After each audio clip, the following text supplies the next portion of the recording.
And then finally, I'd like to announce the Secretary's upcoming travel next week to Europe. Secretary Tillerson will travel to London, Paris, Warsaw, and also Davos, Switzerland, January 21st to the 27th.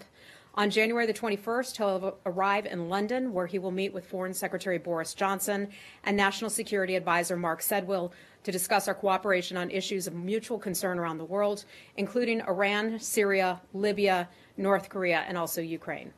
While in Paris on January the 23rd, he will meet with senior French officials to discuss global issues of mutual concern, including Syria, Iran, Lebanon, Libya, DPRK, and Ukraine, in addition to other areas of bilateral interest. I think you mentioned a number of Middle Eastern countries he was going to discuss there, including, if I heard correctly, Iran, Syria, and Libya. But I know that I did not hear Iraq. And he's talking about those countries like Iran to the east of Iraq and Syria to the west of Iraq, but not the country in the middle? I imagine it will come up, certainly, Lori. There probably aren't many discussions that take place surrounding the countries in that region without mentioning Iraq as well. Okay?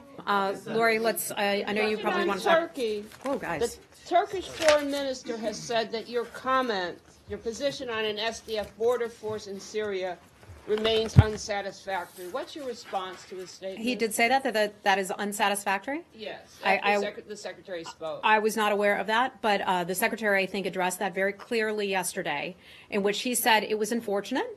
Someone clearly misspoke about the activities taking place. This is an internal security force that the United States is involved with. The main reason we are there in Syria is to fight ISIS.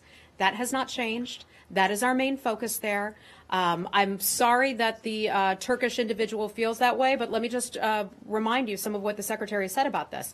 Quote, we are not creating a border security force at all. We've shared with the Turks what we are doing. We are trying to ensure that local elements are providing security to liberated areas. He goes on to say this is just one more training and trying to block ISIS from their escape routes. In addition to that, and I think the best place to point you is to the Department of Defense. They put out a note yesterday in which they clarified some of the activities taking place and additional details about that. So I'd have to refer the Turks to the DOD memo that went out. The Turkey also looks like it is about to invade the Kurdish canton of Afrin in the west. Is that how you see it? And what's your comment on those apparent preparations for an attack? Yeah, well, we certainly don't know that that would be the case. We would call on, certainly on the Turks, to not take any actions of that sort. We want everyone there to keep their eye. I'll go back to something I said when we were talking about Iraq and the referendum, to keep their eye on the ball. And the focus needs to be on ISIS.